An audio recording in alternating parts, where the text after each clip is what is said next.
So I'm Yeah. thinking let's give it one more minute and then we can get going. How about that? Mhm. Sounds good. So for my purposes, I'm just writing down who's here. In Windsor, I'm seeing, let's see, is that Cliff? That's me. And who else have we got there? I'm here, honey. Hi, Hallie. Mike Welker. Mike. Hi, Mike. Hello. And Harry. Hi, Jason. Hey, how you doing? Good. And I do believe I know everybody else. Hi, Jill. I Hey. I just got in from out of town, so I'm just like Timing. I'll be a good listener tonight. Thanks for the invitation. No problem at all. So, Martha, are you ready? Should we get started? Ready. Let me just see if I can share my screen. And can everyone see that? Yes. Yes. Great. Um, well, welcome everybody. Thanks for joining us on this beautiful evening. This is a basic introduction to town plans. We're going to cover why you might want to have one, how to create one, how to revise one if you already have one, statutory requirements and recent changes to those requirements, the adoption process for when your plan is complete, and then various tools you can use to implement it, both regulatory and non-regulatory. And then we'll save some time at the end for questions. If you're a veteran of town planning, and I've seen a few, hopefully this will be a good refresher. And if you're new to all this, then hopefully it'll be a helpful introduction. Before we get started, do you want to go around and say who's who? Or Jason, you caught everybody or? You know what? I've caught everybody. I'm thinking there's a few more people joining here. We have a lot of slides. Maybe we could, is that okay with folks if we skip that step and we just dive into it? Sounds good to me. Okay. Okay. And I'd say, Where? just to interject just briefly, if you have questions and we're talking about things, and feel free to use the chat function or something like that so you don't forget, and we make sure that we can capture your questions, or we will also pause periodically to take some questions too. My little button isn't working to advance the slides. So anyone have any? Okay, there we go. Had to find a different button. Okay, so this is how Grandma Moses imagined a vibrant community in the 1900s. Obviously, things have changed a little bit since then, but we all have hopes for our communities. And whether we're experienced planners or not, we are all experts in our communities, and we're all invested in their success. So a municipal plan is a great opportunity to bring people together to consider where we are, where we want to go, and how we're going to get there. Possible that you like your town just the way it is and you wouldn't change a thing. That's okay too, but the world around us is changing. So it's helpful to think about how we might need to adjust to that, whether it's climate change, more frequent flooding, Airbnbs, there's a lot of things that have been changing faster and faster, it seems. In a nutshell, planning involves, it's pretty simple. Assess your existing conditions, envision your desired future, chart a course towards that future. Some people are intimidated by planning, but we all do it every day. Now, this poor guy doesn't have a lot to work with, but luckily none of you are in that situation. you have yourselves, you have your fellow volunteers, your community members, local organizations and businesses that you can turn to. If you're lucky, maybe you even have some financial resources, a reserve fund, a rainy day fund. And if you don't have that, then your town plan will make you eligible for certain grant funding opportunities. So that's a good thing too.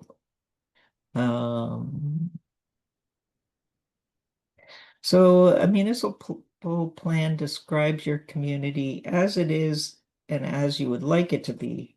But most importantly, it recommends actions that you can take to bridge the gap between where you are and where you want to be.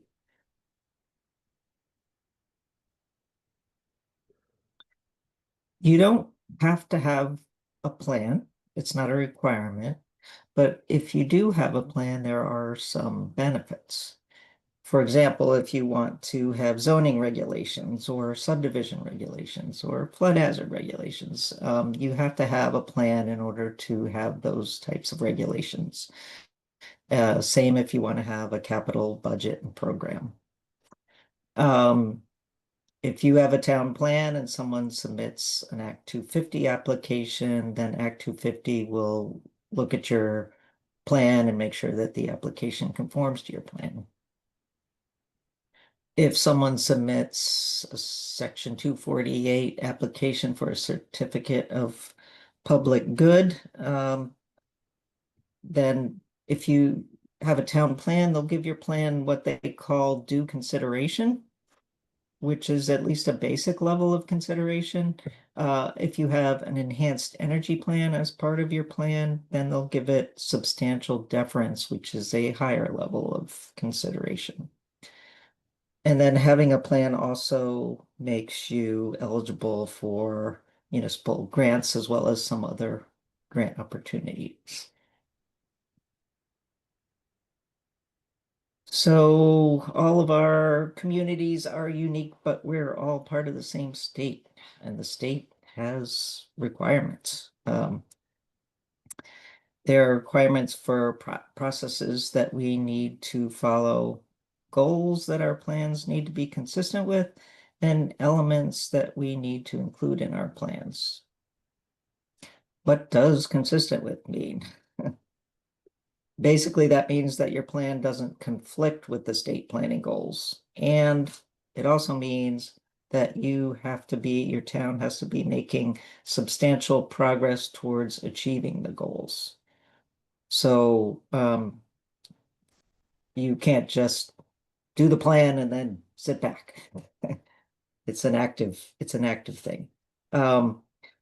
Consistency with state planning goals used to be optional. If you wanted the Regional Planning Commission to approve your plan, then you had to be consistent with the goals. But the Home Act of 2023 changed the word may to shall in the statute. So now everyone has to be consistent with those state planning goals.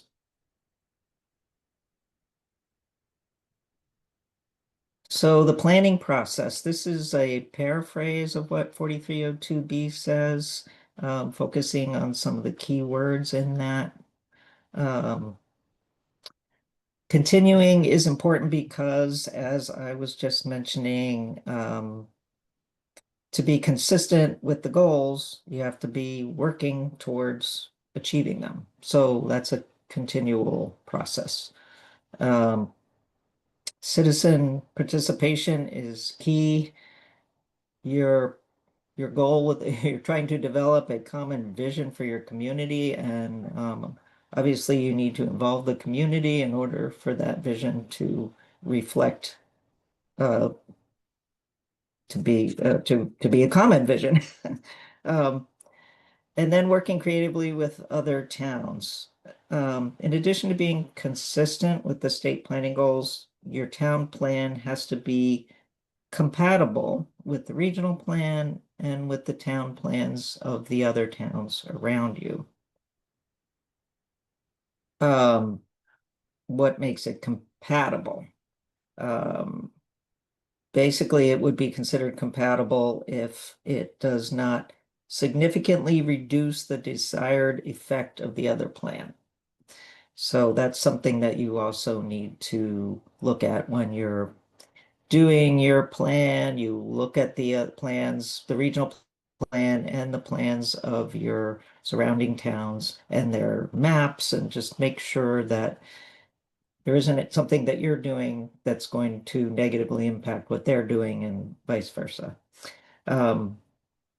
But even if there wasn't a compatibility requirement, there are a lot of situations where working with a neighboring town can be very beneficial.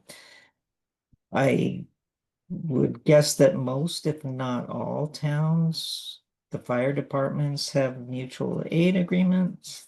Some towns share law enforcement, trail networks, wastewater facilities. Maybe your kids go to school in another town. So it's a good idea to think about if and how you might work with your neighboring towns.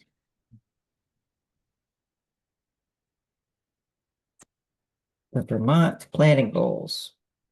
So there's 14 bubbles on this slide, one for each of the 14 state planning goals, except Act 250 added, Act 181 added another goal.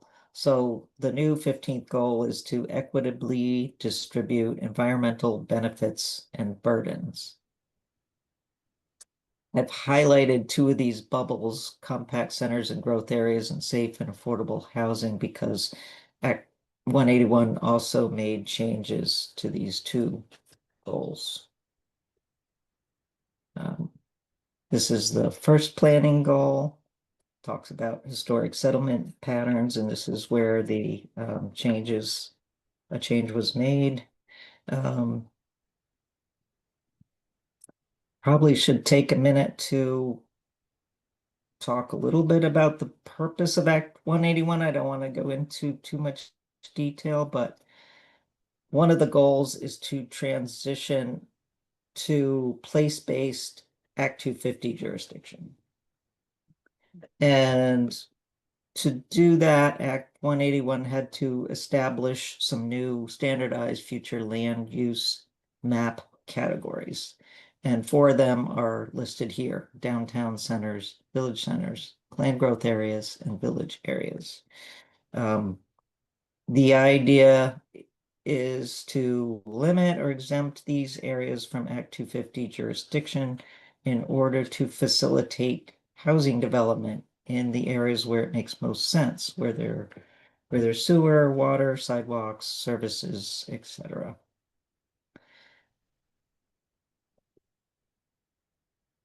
And the other change was to safe and affordable housing, which now has to be consistent with housing targets. The updated Vermont Housing Needs Assessment was released last year, and it sets housing targets for each regional planning commission. For our RPC, that target is 1,781 new housing units by 2030.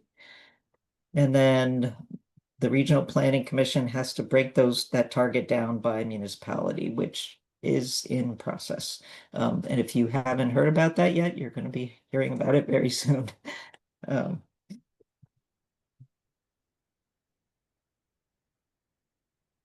So in addition to the processes, the goals, there are elements.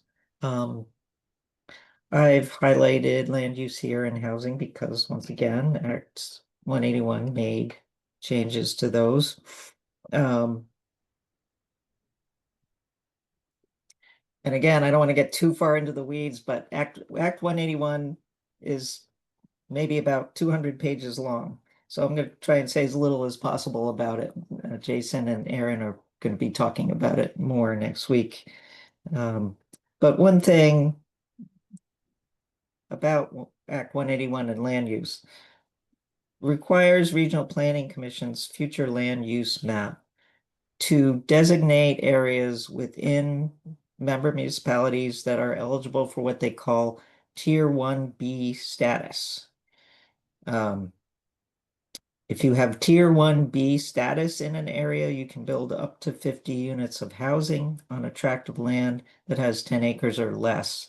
And you wouldn't need to get an Act 250 permit to do that. That being said, a town has to opt in to if it wants tier 1B status. So don't worry, no one's going to impose this on you. It's just meant to facilitate housing in areas that are capable of supporting it where towns want to have it. And the housing element, the change to that just says that towns are now required to include specific actions to address housing needs and targets. The targets that were identified by the Regional Planning Commission in cooperation with the towns. So where do you start? This is kind of an illustration of the planning process as a whole. One good place to start is with an assessment. Different towns have different needs, so each town may spend a different amount of time on each of these steps. And as circumstances change or new information is obtained, you may want to go back and revisit some of these steps. It doesn't have to be a one-way street. And wherever you are in this cycle, it's a good idea to review your plan annually and your progress towards implementing your plan. It's also good to think about updating your plan 2 years before it expires because it takes a while and yeah, it takes a while.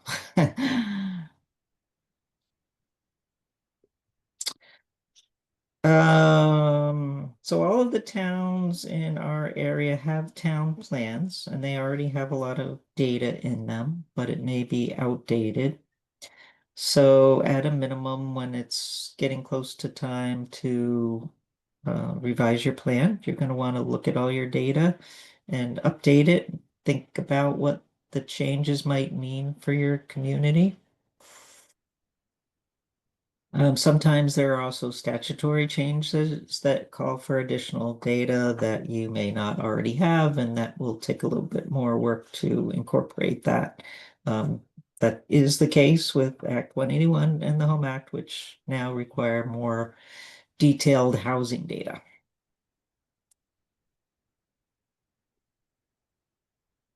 So you've got your data, now what?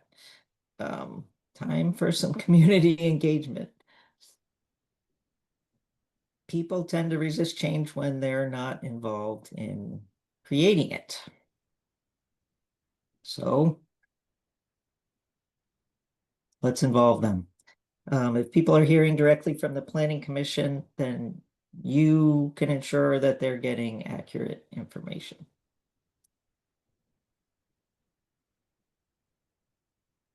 Meet people where they are. Where do people gather in your community? You can go there rather than expecting them to come to a meeting. There's lots of places where people may gather: transfer stations, senior centers, schools, grocery stores, farmers markets. I mean, if you're in a very small community, it may be more of a challenge and you may have to use some other creative methods or try talking to people at a town plan or some other event that happens in your town on a regular basis. Food, fun, celebration. I'm gonna skip ahead to, oops, to a local example. This is an event that Reading recently had, which I didn't go to, but I wanted to include it as an example. They provided some things that are great to consider if you're planning on having this type of event.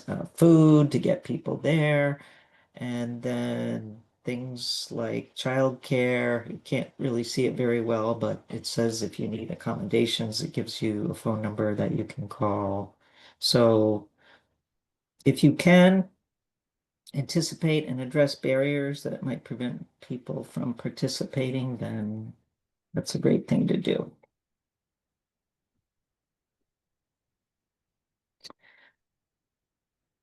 So I think all towns, I'm not positive, but I think all towns at least have a website and have a local front porch forum. And then some also have newsletters or send out regular bulletins. I know West Windsor has the West Windsor Weekly, Reading has the Reading Informer, Cavendish sends out an email every Friday afternoon letting people know what's coming up the following week. So whatever the means are you have to get information out to your community, you can use those. Keeping in mind that that's a one-way street. So if you want to actually get feedback, then you'll need to use some other methods like surveys or focus groups or something like that. And if you want to get more in depth, you may want to consider a workshop, something like what Reading did, or something creative like a photo contest. And if you have a specific issue that you want to get into great depth on, you may want to consider having a charrette. If you're not familiar with that term, it's basically a very concentrated focus on a particular issue, usually hands-on, lots of information and interaction. Chester recently had one on housing.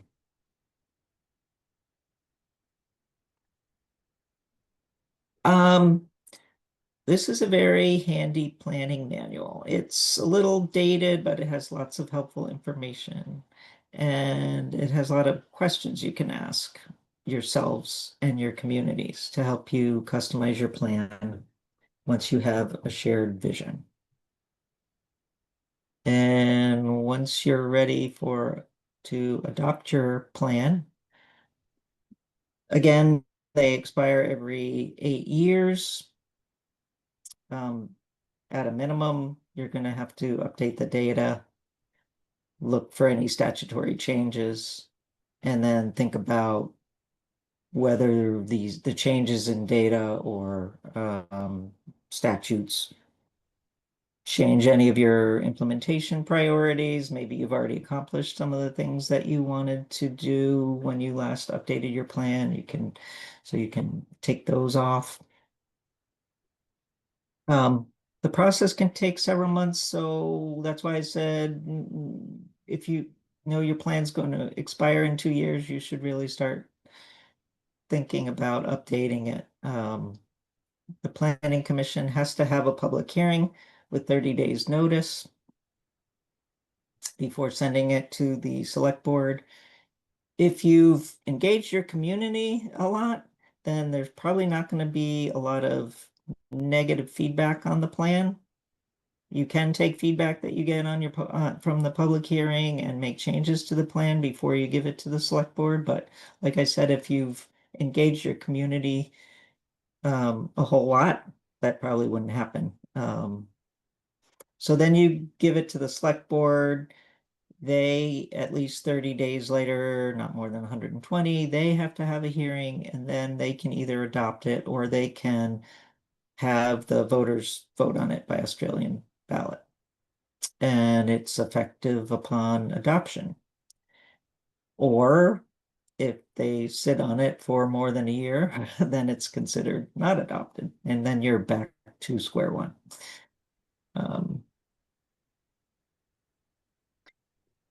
You can ask the RPC to approve your plan, as long as it's consistent with the state planning goals. It's compatible with the regional plan and the plans of your surrounding communities, and it contains all the elements, then it'll be approved.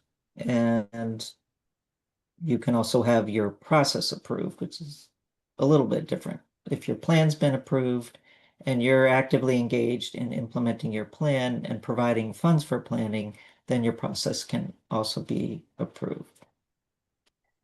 Which carries benefits, which were listed earlier, but again, the ability to adopt regulations and some favorable grant considerations, things like that. So, and I'm gonna hand it over to Jason. I can either. So, yeah, we're gonna segue into implementing the plan. But let me just see, are there any questions on the planning part before we move on?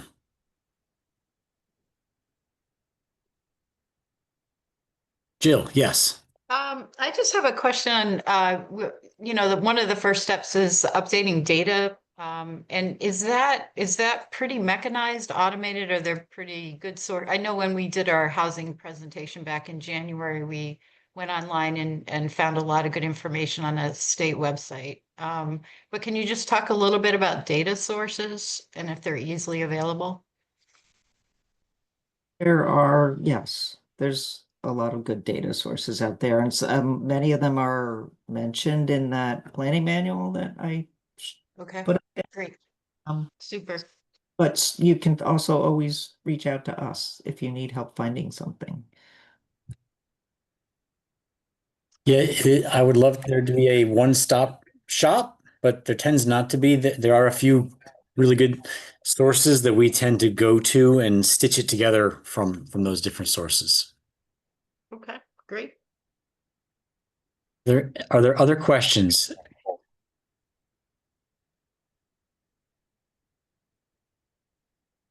Okay, I'm getting a little bit of feedback. I don't know if it's hopefully that goes away. All right, Martha, can you go next slide, please? Oh, so yep.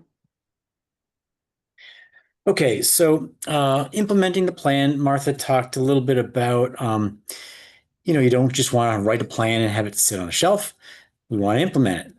And since 2016, the state has been really pushing for implementation. She mentioned also that that's part of that confirmation process. So when the Regional Planning Commission is looking at approving your plan and confirming your planning process, one of the things since 2016 that we're looking for is what are you doing to implement it?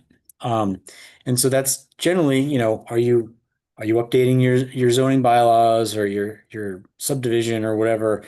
Are you doing some of these non-regulatory things? And those are the sorts of questions that we're going to ask when that comes around again. Next, please, Martha. Oops. All right. So I'm going to go through some of this stuff that's pretty complex fairly quickly to just give you a sense of some of these tools.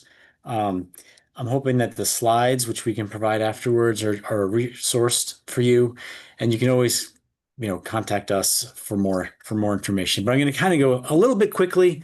I'll pause periodically if there's questions, though, and so please stop if there's questions. So implementation through regulations. That's spelled out in the statute there, Title 24, Section 4402. That really spells out this stuff. And I'm going to talk about a bunch of these things in turn as we go through this list. So implementation in Chapter 117, that's what I'm really talking about here, this Section 4402. That's Chapter 117. You can also implement it through other things. So under Chapter 59, there are ordinances. Those are more of a noise ordinance or maybe a rental registry, things like that. Those ordinances generally apply townwide everywhere, whereas these bylaws that are in Chapter 117 typically are more apply to different parts of town through the different zoning districts, that type of thing. You can also, some towns like Cavendish come to mind where they don't have zoning, they don't have subdivision. And so Act 250 comes in, and when there's a 1 acre, when development happens on a 1 acre lot, plot as opposed to a 10-acre plot in all those other towns that have zoning and subdivision. And some of those towns, like Cavendish, you know, sort of think of implementing their plan through Act 250. So they're very mindful, because they don't have local bylaws, that they want to have particularly strong language in the plan to influence Act 250. So just throwing that out there, that's sort of a slightly different way to look at implementing the plan. Next slide, please. So there are limits. So land use regulations, basically they tell people what they can do in their land. But we as planners, as development review board members, planning commission members, there are some limits there. We can't deprive a landowner of sort of their, reasonable use of their property. And there's that's something that one could debate. But what's reasonable use? But we need to give them an opportunity under they have constitutional rights. So the Fifth Amendment, talks about due process.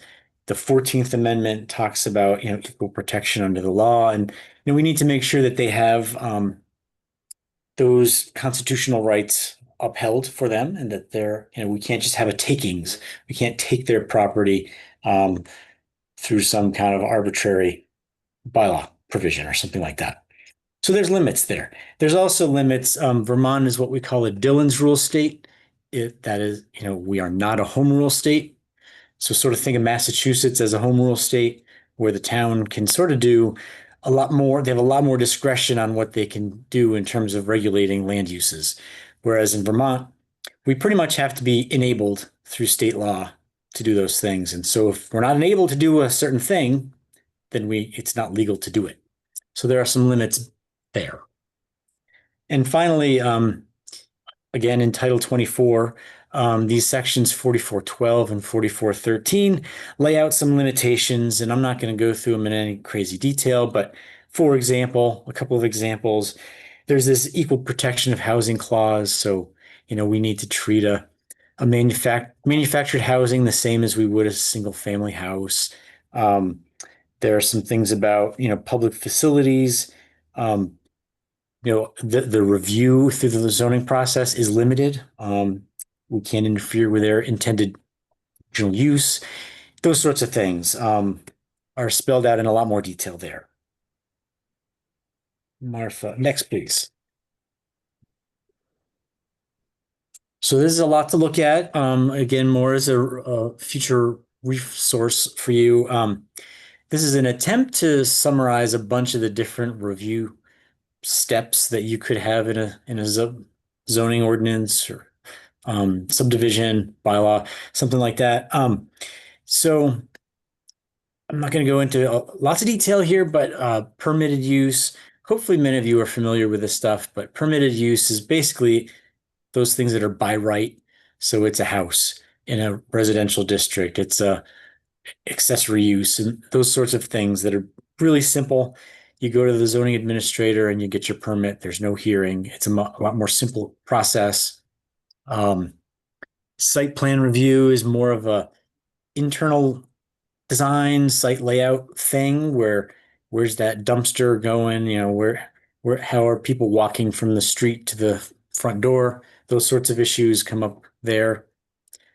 Conditional use is more concerned with sort of the external impacts. So what's that industrial project going to, do to the neighborhood? What are its external impacts on the character of the area? And those sorts of factors come into play there. And I'm going to skip some of these because, there's a lot there. We could talk about this all night if we wanted to. But, I think something that's not used too much is administrative review. And that may be something to think about just to kind of, so what things that ordinarily would go through the board, maybe say in your village area, maybe you want to enable your zoning administrator to be able to issue those site plan reviews or something like that, just to make it quicker. Something to think about, or at least amendments, things like that. I'm going to leave it at that. So, Martha, if we could go to the next slide. So some of these other tools that we could use. I have always heard in my older days, we used to call these paper streets. So official maps in Vermont are basically where you could lay out future roads, paths, parks, utility rights of way, those sorts of things. And I think it's a very underutilized but powerful tool. And it I'm getting a little bit of feedback. Are you hearing that?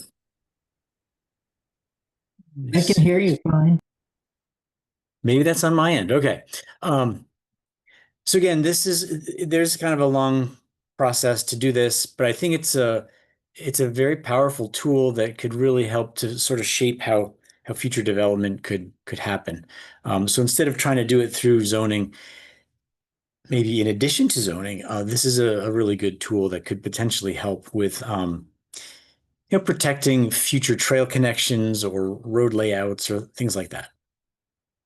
Next one, please. Jason, are you referring to the master plan or what you described? Like for lots of towns and cities, normally there is a master plan that has all the elements, including the houses, the resources, and the future growth for that. Is this what you're referring to, or this is something else? It's a little different. So there's sometimes confusion between, sometimes people hear the official map and they think it's the zoning map. This really is a different thing.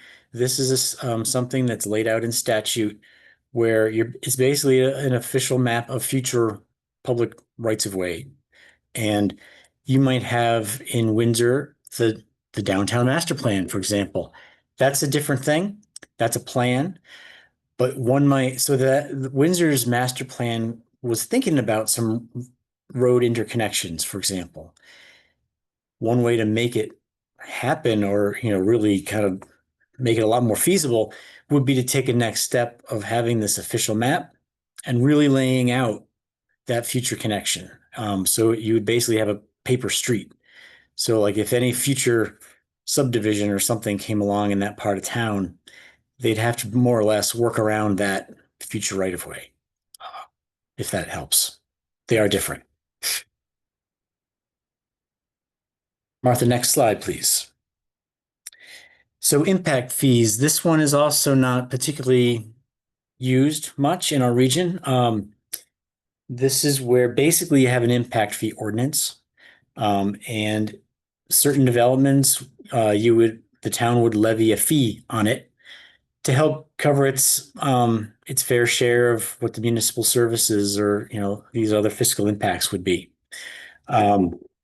You've got to have a bunch of things in place before you do this, and there's a whole lot of calculations involved, so it's not necessarily quick and easy, but it might be worth doing. Usually these are a lot more effective and helpful in a fast-growing town.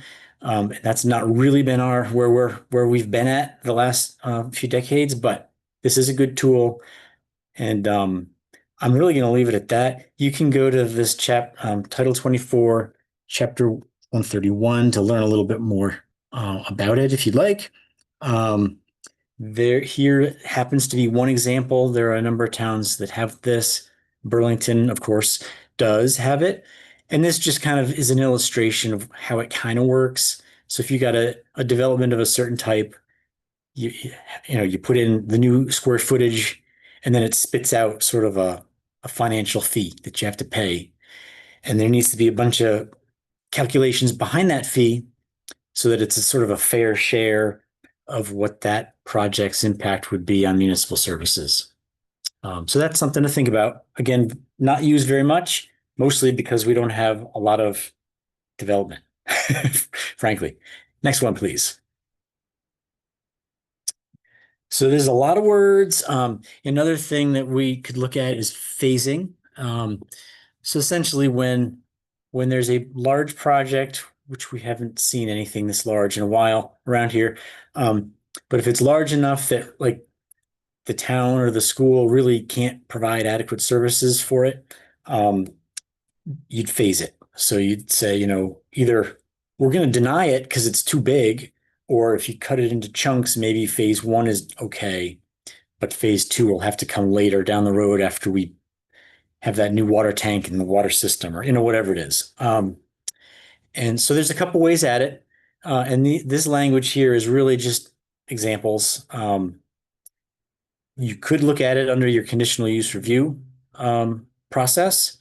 If you have conditional use, you're supposed to have this capacity of existing and planned community facilities standard. And something like this, the underlined sentence there at the end of that, could help open that door and enable the board to impose conditions such as phasing, for example. Or the other example shown here is subdivision, where you could have some kind of a language like that. Again, the whole idea is just these things have not been coming up very frequently in the last 20 years, but if one does in the future, it might be nice to have something like this. There are some alternatives to that. Towns could decide to have local Act 250 review in their zoning. That's essentially, again, this is optional. Essentially, any project that has to go through Act 250, through that process, they'd have to come to the board, the development review board, the zoning board, whoever it is, and that board would look at criteria 6, educational services, criterion 7, municipal services, and 10, the local and regional plan. And again, that would be an opportunity to bring this sort of thing up. What's the capacity of the school and the town to handle the project? And you could potentially phase it as a result of that.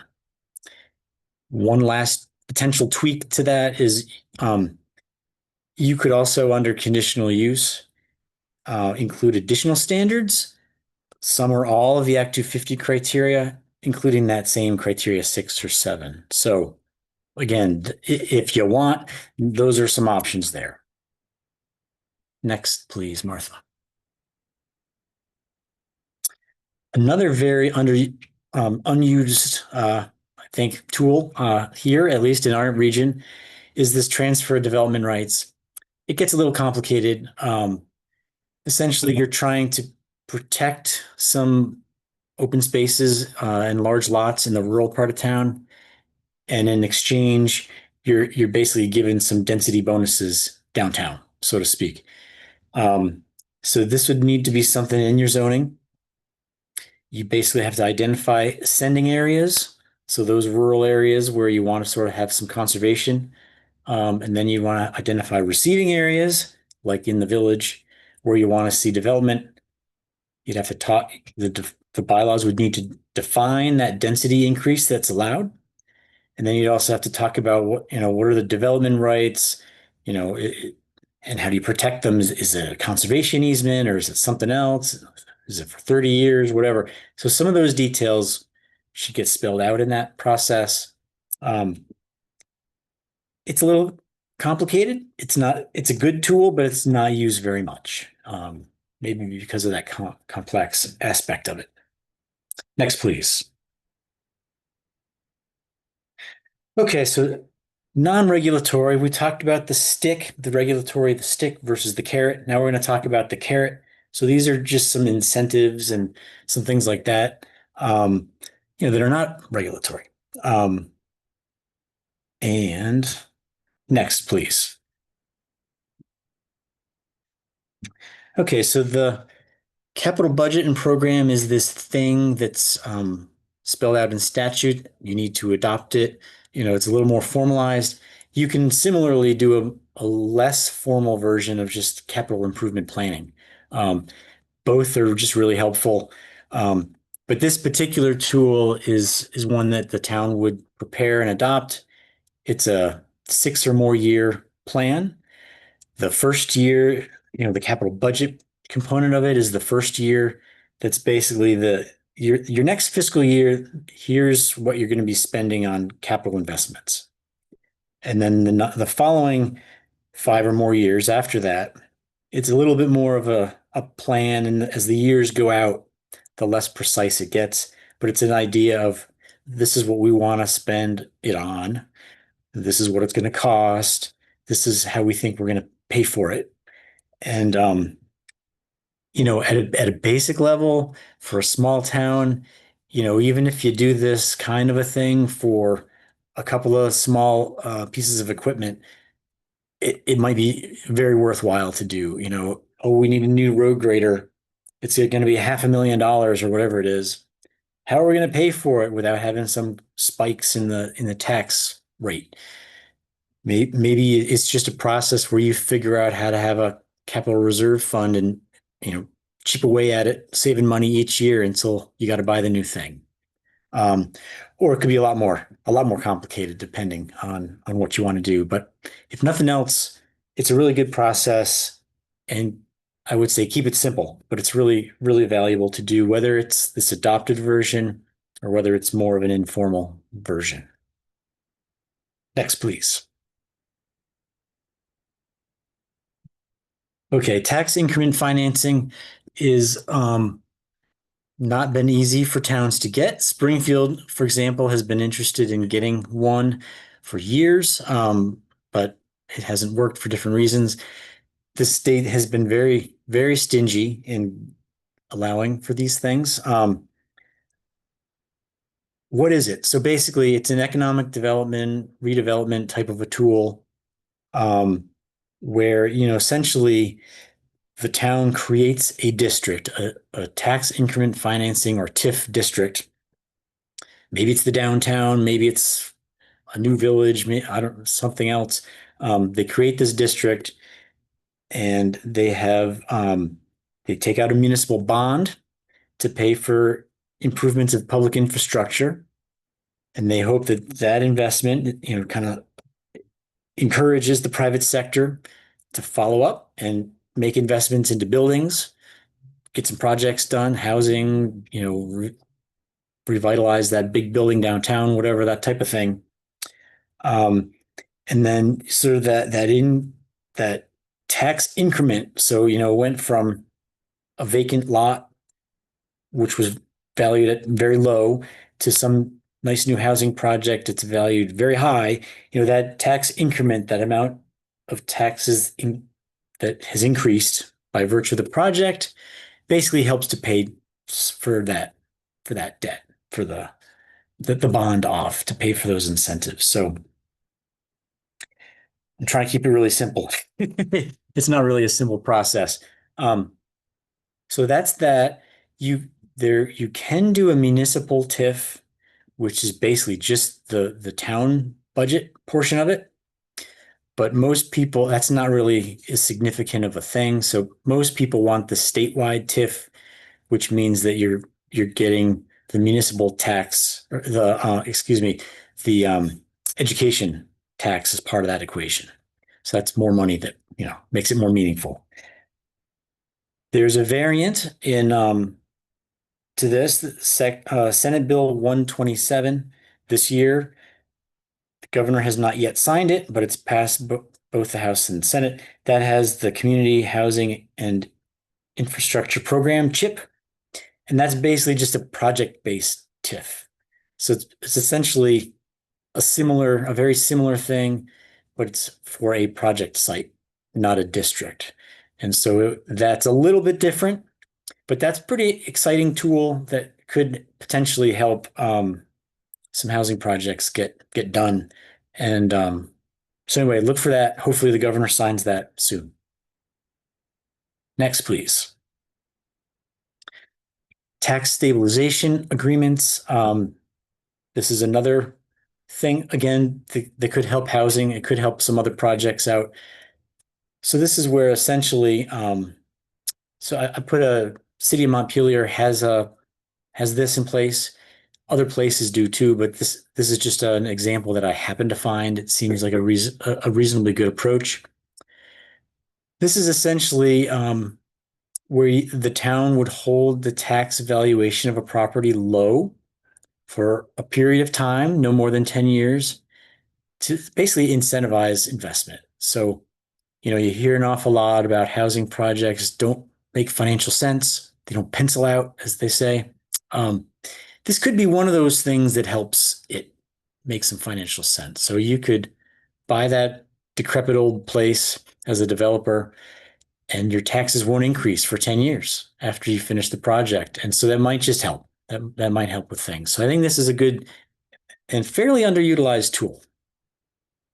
Next, please. So purchase of development rights. This is, again, a sort of a voluntary thing where a town or a land trust or somebody like that, basically buys development rights on a piece of property, typically ending in a conservation easement so that the owner continues to own it. They continue to farm it or do forestry or whatever uses were going on there, but no new development could happen, ever, or depending on the details of the agreement. An example of this is in Cavendish a number of years ago. There was a grant that now has different names that the town got, and it protected this big field that's along the Black River between the two villages, and it's not going to have future development on it, and it's now maintained for basically flood storage and those sorts of things. So again, this is a good thing, and there could be more of this type of I think project done out there. Next, please. Supporting plans, and I'm getting to the end here, folks. Supporting plans. So maybe the town plan is a little higher level. You don't want to get into too much detail. You want a separate plan that really dives into the details, right? So there's quite a few of these around. These happen to be a couple of examples I pulled out of the air, but Chester did a nice village center master plan a few years ago, and they've been really working diligently to sort of implement those things. That's a nice example. That was funded through the Better Connections program. And so for those of you who aren't familiar, West Windsor just had one of those. It's a good little program that can help do that type of thing.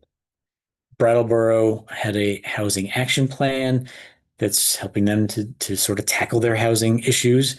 There could be climate adaptation plans. There could be, sidewalk improvement plans. There could be any number of things like that. Some towns are doing more complete street plans. Any number of things could be part of this, and they're helpful. Next, please. Advisory committees, Martha touched on this before, but towns are able to establish advisory commissions or committees. The terminology doesn't really matter. It's all the same thing. Some towns have a design review commission. Some towns have a housing commission. Some towns have an energy committee. Some towns have a conservation commission. They're all good. I think, it's not always easy to find people who have, the interest, but it's helpful to have a group of people focusing on something like, say, housing.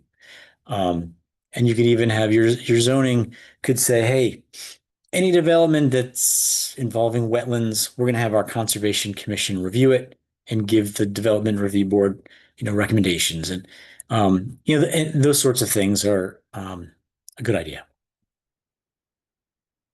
Next, please, Martha. So that is really it. So there is this old website referred to here, vpic.info. I believe that is still up and functioning, but it's going away very soon. There's a lot of good but older educational materials there. VAPDO, which you may not, so that's the Vermont Association of Development and Planning Organizations, VAPDA, .org. We can follow up with some links.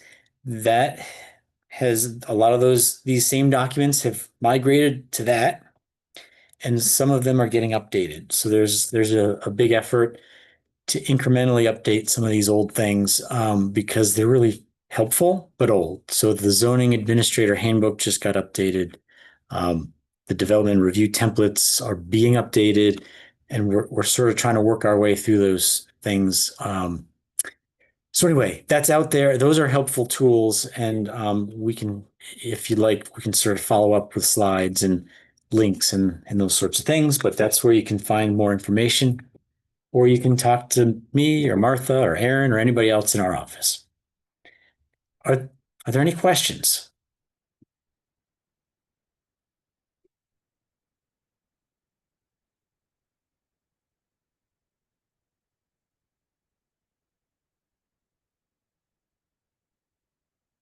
Not hearing questions, but you are welcome to think for a minute and let me know if there are any questions or concerns that any of this has raised for you.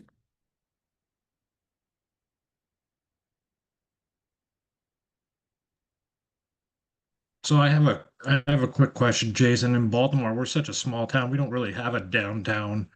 And Right. so we're gonna struggle with, coming up with a plan that is forward thinking, probably more in the conservation end of things, Yep. away from downtown development or anything like that. But we do have development. I mean, I've given 3 brand new building permits. We have 3 new families coming to town. So we do have development. We just aren't going to have a downtown right away. We don't have schools and we don't have, sewer plants or anything like that. So for us to kind of go with this, we're probably going to need some help in the language that we want to use as we put our plan together. Is there, expect a call or whatever from me to just kind of try to, where do we go? Yeah, so certainly we're here to help you. I mean, that's our job, is to be, of help to you all, planning commissioners, zoning administrators, whatever. Yeah, I think Bay, a lot of times it comes down to, what's the goal of the town, right? And Right. maybe, yeah, you're rural and maybe you're more focused on farm preservation or, keeping Hawks Mountain natural and, forested and whatever. That's cool, and I think those are all legitimate. And what are those tools that are best served to do that? So maybe there should be a conservation easement or something, or so again, I think, yeah, let's talk more about what's the best fit for Baltimore. Yeah. Thank you very much. Appreciate that. Jill, yes. I guess, and first of all, I want to apologize. I was out of town last week and I couldn't go to the all-day session last Thursday in Reading. And I'm really sorry to have missed that. But I think the conundrum for us in West Windsor is economic development and as a small town. And I don't know how to get any guidance on that. I think everyone wants a cafe, but we have the butcher and pantry and we do have the hotel and the restaurant. But developing some kind of economic base, whether it's, I don't know, somebody doing tax services or bookkeeping or I have no clue. I'm clueless on that. So could use all the help we could get in that realm. And I don't have all the answers. Certainly we'd like to continue that conversation with you. We could have, Springfield Regional Development Corporation helping out there with that conversation. Maybe you decide that you want to have a market study done or some other economic development plan. And so maybe a grant or something would make some sense. Again, we can talk about some of those, Yeah. those options. Okay, that sounds great. Thank you. And let's see, Martha, can you stop sharing your screen? Maybe we can see people a little bit better. Are there any other questions? Tim, yeah. As you know, we're in the process of rewriting our town plan. It's going to be due in 2008. As you mentioned, our plan is pretty heavy on language since we don't have zoning. Is there a limit to how, I guess, detailed the language can be? I mean, can you push it up to where it's almost a zoning document, but obviously not, it would just be for Act 250, but. There are some court cases which I think are a little strange, but they give us some guidance on that.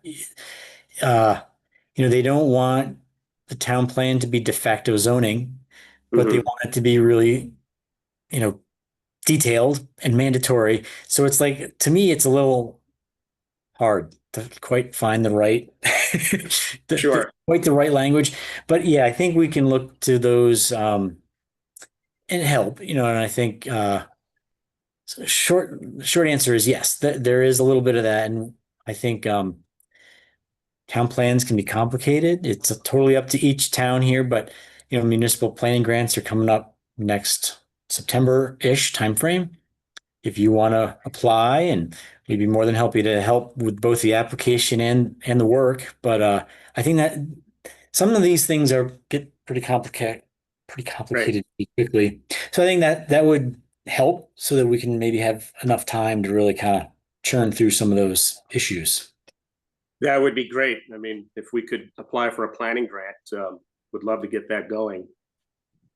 I have to go to the select board first and get approval, I'm assuming. Yes. Yep. And that's the same for all of you. Windsor, Joe, we tried, but we're going to do it anyway. But anyway, some of the smaller towns we've had a hard time getting these grants for, and we're just finding ways to get it done otherwise. But I think Tim, we can talk more. Windsor, Sure. We can talk more. Whatever. But yeah, let's try to help you out through that. Great. Thank you. Anything else? Do you want to mention next week's webinar that you're doing? Yes, Aaron, I'm going to put you on the spot. Why don't you give us the summary of that? So we're going to be doing a training on housing and Act 181 next Thursday. We understand it is a holiday, but with all our schedules, we're going to stick to the evening of the 19th at 6 p.m. I'm hoping to do a hybrid event. I prefer to do in person, but again, I understand it's a holiday and we will record it as well. So all are welcome to come. I've sent out the emails to most of the zoning administrators. And hopefully they can disperse it to everybody else who would be interested in attending. So, and that will be at the Mark office.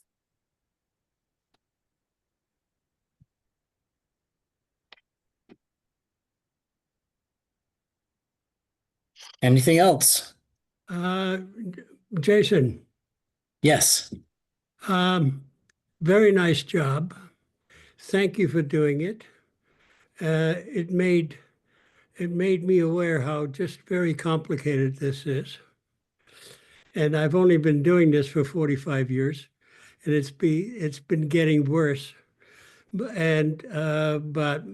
I'm thoroughly grateful for your help and the RPC's help. So thank you for doing all you do. Thanks. Well, thanks, Joe. That's why we're here. It's not getting any easier. It's not getting any simpler.